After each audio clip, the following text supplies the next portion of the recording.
What is happening, everybody? TC here with Smoky Mountain Knife Works, smkw.com, and today I've got Peter Palmer from Shun. Thank you so much for joining us, Peter. My pleasure. And today we're going to be going over knife maintenance and safety tips with your kitchen knives. Let's light it up.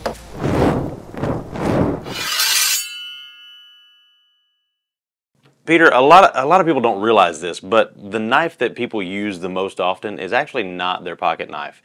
The knife that people use more than any other is going to be their kitchen knives. And a lot of people don't know how to take care of their kitchen knives properly.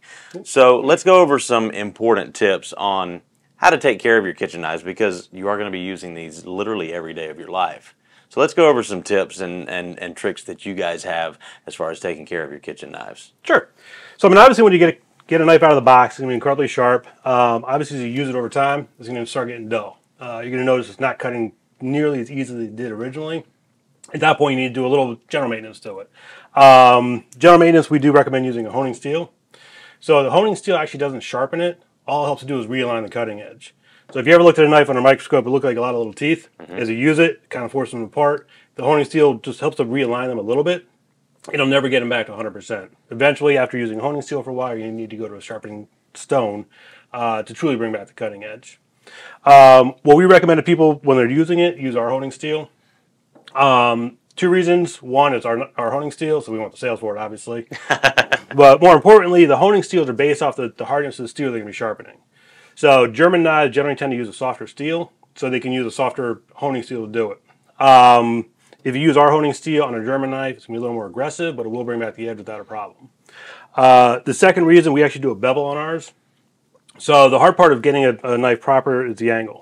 So a German knife is easy. Generally, it's a 22-degree angle. So if you start off at 90, half that's 45, half that's 22.5, and you're right there. With a Japanese knife, it's a 16-degree bevel. So to try to get to that 16 degrees is a little more difficult. So we put a bevel along the upper edge here. So all you would do, tap it to the bevel, and you bring it straight down. So we're trying to take the guesswork out of it for you. Nice. That is awesome. So, and that makes it really easy, really simple, really user-friendly. Now, after you get done using your knife, how about washing and taking care of it? So washing it, we do recommend hand washing it, drying, and putting it away.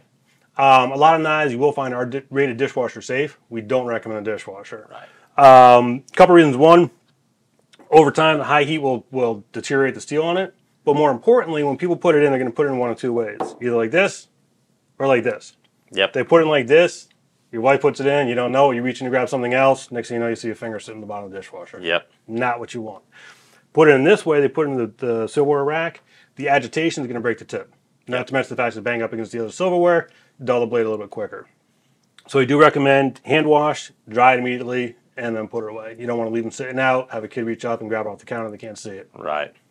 And definitely put them away dry, because you don't want them sitting in that moisture for that kind of time. Right. What'll happen is actually either rust the blade, or it can cause the blade to deteriorate over time as well. Right. Absolutely. Now, as far as sharpening with a sharpening stone, what is the best method as far as that goes? So using a sharpening stone, we do recommend a wet stone. Generally what you can do is soak it for about 45 minutes. Take it out. You want to keep it moist. Again, getting the angle is difficult. We recommend if you put your pinky underneath it, it gets it to about a 16-degree angle. And then you sharpen it down into sections. So you'd start in, say, this section, then you move on to this section, then up to the tip, flip it over, you can do the same thing. And the reason for that would be consistency. Correct. It's really hard to keep consistent, especially when you're talking about an 8-inch chef's knife, all the way from the back end to the tip there. Right. So if you, once you get to that proper angle, to then constantly go on the full length of it is difficult. But if you're doing it, you set it up, you're just doing that one spot, move to the next one, it's a little bit easier to keep that angle set. Absolutely.